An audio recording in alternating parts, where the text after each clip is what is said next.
Hi guys, I'm Adam Wilborn from WhatCulture. And I'm Randy Curry from WhatCulture. And don't forget, if you love the news and you want to get it whilst you're out and about on the go as a podcast, you can subscribe to WhatCulture Wrestling on either iTunes, Spotify, wherever you get your podcasts from, for daily wrestling podcasts. But coming up today, the real reason Stone Cold Steve Austin is going to be on Monday Night Raw soon. A big update on WWE's plans for Sami Zayn and Shinsuke Nakamura. An exclusive update regarding FITE TV and WWE. And news on Kenny Omega potentially wrestling for New Japan again.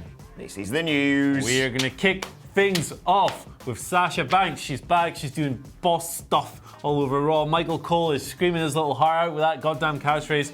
It's good stuff. It's birthday! She's hanging out with Natalia, who's pouring cold water over everything. It's a good time. What does Michael Cole say when he's waiting for some public transport and he sees it coming around the corner?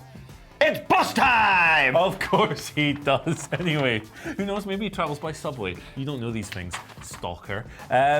This has gone completely off the rails, but we're going to keep on goddamn rolling. Basically, you know, the stuff's been good. The debut was awesome. The return was awesome. One of 2019's most impactful. Cut promo on this week's Raw, and apparently, according to PW Torch, the whole thing was scripted by Paul Heyman.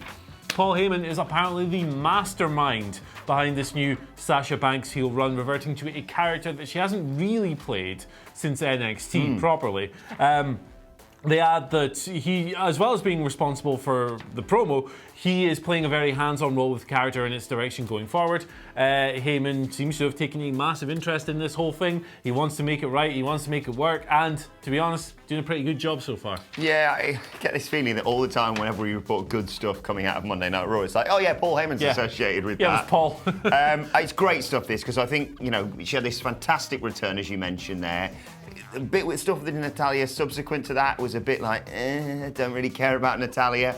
But now, hopefully, if they can move on from that and just focus on Sasha and Becky, with Paul Heyman in her ear and explaining what she needs to do next to develop this character, and as you say, return her to that badass that was in NXT. Exciting times ahead for this feud and for Sasha Banks. Yeah, it's great stuff. Paul it makes Heyman sense as well why she would return if they're like, yeah, Paul Heyman will help you out with that. Yeah, and she's like, oh, cool, a competent guy. Yeah, I'm here for that. And that's some sitcom writer from, you know, the late 90s or whatever. Yeah, no, I hope it continues because I love what Sasha Banks is doing at the moment. Paul Heyman continues to have a positive influence on WWE programming. What does Michael Cole say when he finds some sort of green, fungus growing on rocks of his? It's mass time! There it is. I'm never going to get tired of this, am I? Right, let's move on and talk about Stone Cold Steve Austin. He is, of course, going to be on Monday Night Raw in a few weeks' time. And it's been revealed by Mike Johnson of PW Insider Elite the real reason why he's going to be showing up there. And you can probably guess it, to be perfectly honest. He is there because Raw is, of course, going to be in Madison Square Garden, and he's just been put on that show, as well as just being awesome, to shift some extra tickets. Johnson said that the 9th of September show in MSG is, quote, half sold out, and the SmackDown one the next day is a little bit less than half sold out. And Andy Murray has even got some lovely graphics for us to look at. Yeah, we had to do a little bit of fact-checking, even though, you know, it's Mike Johnson and he's like the most reliable guy ever. But, you know, it's worth looking into these things, I think. So we had a little look at the seat maps on Ticketmaster.com for this event. Now, obviously, these don't tell the whole story because a lot of tickets for this show, particularly as it's in MSG, it's a historic venue and all this stuff, will be comped. There will be a bunch of people there for free, sponsors, all this stuff. A lot of seats will be taken up by that. So that's one thing to take into account. But looking at it, I mean, he's not far off, I don't think, because there's blue all over the place for both Raw and SmackDown. Obviously, for SmackDown, it's a little bit more pronounced here. Loads on what you have to assume is the hard camera side, particularly around ringside, which just looks like a dead thing. Raw, it's a bit less severe, but there's still plenty of blue. You have to imagine as well that these seats behind the stage area on the left-hand side of the graphic probably aren't even being sold because they're behind the goddamn stage. You're not going to see anything. But yeah, I mean, it's pretty embarrassing, to be honest. I mean, we don't have precise numbers. I wasn't going to sit there on Ticketmaster and count up each individual seat. We don't have precise numbers, but this is WWE's spiritual home. This is Vince McMahon Sr. helped make the company in this goddamn building. It's this, it's that, it's historic, it's beautiful, it's all that. And they can't even sell the bloody thing out after New Japan and Ring of Honor sold out in 15 minutes or whatever it was. Now, I know that was more of an event. Yes. It was more of an appointment show because it's the first time they'd done it and it was over WrestleMania weekend. But still, man, this is WWE. It's supposed to be the big league. And this is embarrassing. This is crap. But Stone Cold is great and will maybe shift. Yeah, he'll definitely shift some tickets. They'll do some stuff with him promoting him going to be there. And maybe, who knows, that seeing, you know, these lack of ticket sales, as you say, in WWE's spiritual home, will finally make Vince McMahon realise that he needs to make a big change in WWE. I mean, it won't, but maybe it will, but it won't. But it won't. Yeah, shall we move on? Let's move on. Let's get your pinching fingers at the ready, here it folks. is. Who do you think it is today? Who do you think it is today? I always go with WrestleVotes. It's WrestleVotes, Yeah. baby. Speaking of pinches, though, did you see Natalia dunking on Brad Shepard? Did she? I'll show you later, mate. It's class. Oh. WrestleVotes. Right into my veins, please. The Salt Pinchers themselves have come through with a new report talking about Sami Zayn and Shinsuke Nakamura. I will read their tweet here. One of the ideas I've heard when this Zayn-Nakamura storyline was decided upon was to eventually resemble that of Jericho and Owens' friendship from a few years ago, leading to a big-time blow-off match. However, I'd be surprised if the story lasted all the way through to Mania. So, really, this should be music to a lot of people's ears, if true. I didn't know. I told you not to tell me about this story before we came in here because I was going to see what they had to say. This is music to my ears. You said, I really, really want this to work out. I think they've done fantastic stuff. You were popping your tits off with Sami Zayn leaping around going, yeah, kick this again. I think for two people who they just sort of went, I haven't got anything for you to do, you want to just sort of team up? It's great stuff. Obviously, Sami Zayn is phenomenal on the microphone, and that is arguably Shinsuke Nakamura's biggest drawback. And putting these two in an orbit will lead a lot of fans to speculate that we will return to their incredible match at NXT, of course. And that can only be a good thing. I love these two. I think they've been completely underutilized for a long time now, especially Sami Zayn. And if this is any hint of truth behind it, I'm very, very happy. Yeah, I can't wait to see what they do with this. You know, the Festival of Friendship is one of the most lauded and admired WWE angles maybe ever. I mean, the level of praise thrown at that thing, and it's justified as well. It was a tremendous little thing. You can just imagine Sami Zayn doing something similar with Nakamura, like this fawning, disgusting, lavishing him with praise and then getting his head kicked in. I think it'd be really good. Like you say, the Intercontinental Championship is mixed in with all this. You'd naturally suggest that they wanted to go.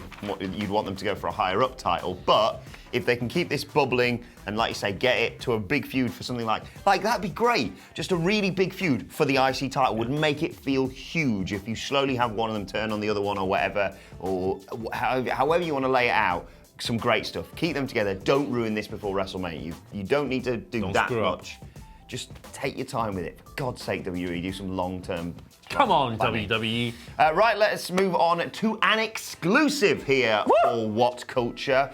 You may remember the reports a while back that FITE TV may be getting sold to WWE. Well, I, being the investigative reporter that I am, got in contact with Mike Webber, the COO of FITE TV, and sat down for an interview with him the other day, which is now available as a podcast right now, in fact. All you need to do is search for WhatCulture Wrestling on either iTunes, Spotify, wherever you get your podcast from. As I always say, the interview is up there right now. It's fascinating. He talks about the current state of FITE TV, the future, what we can expect from them. But I asked him about the reports from Dave Meltzer, of course, that FITE TV were getting sold to WWE. And Mike said, and I quote, I've been talking to WWE about getting the rights to their big events and putting them on pay-per-view. They offer WrestleMania, SummerSlam, and events like that on a pay-per-view basis as well. So so we say, why not us also? Somebody got wind of those meetings, Dave Meltzer, about us pursuing programming and made some wrong conclusions from that information. Now, I go on to chat to him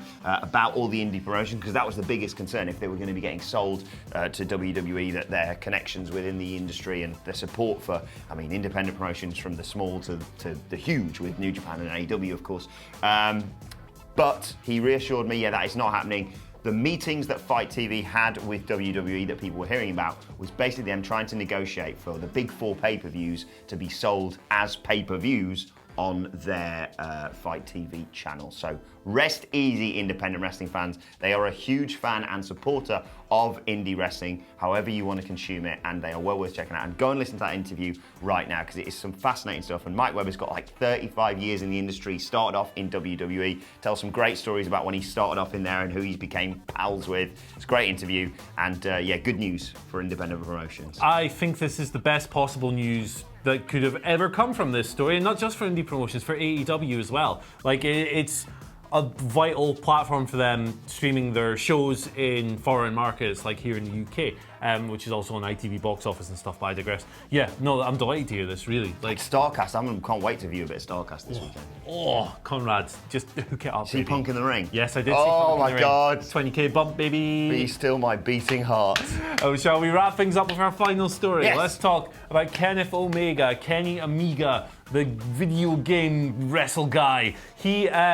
There's a new report here from Shagger Dave Meltzer on Wrestling Observer Radio, talking about the prospect of Kenny wrestling for New Japan again. Obviously, this has been quite the topic since Kenny signed with AEW, because there's no working relationship between AEW and New Japan. But Kenny loves New Japan. He was a big star there. He had an amazing run, all that stuff. He probably wants to do it again. But problem is, this is still a hotly debated thing within New Japan. Internally, there's a lot of discussion going on. They don't know if they want to use him, presumably because they probably felt a little bit slighted when him and all his boys buggered off. Loyalty's a big thing over there, isn't it? It's a huge thing when they buggered off and started their own deal. So Meltzer does say that AEW's contract allows Kenny to do that if he wants to, but it's all on New Japan. There have been no discussions. Nobody has reached out.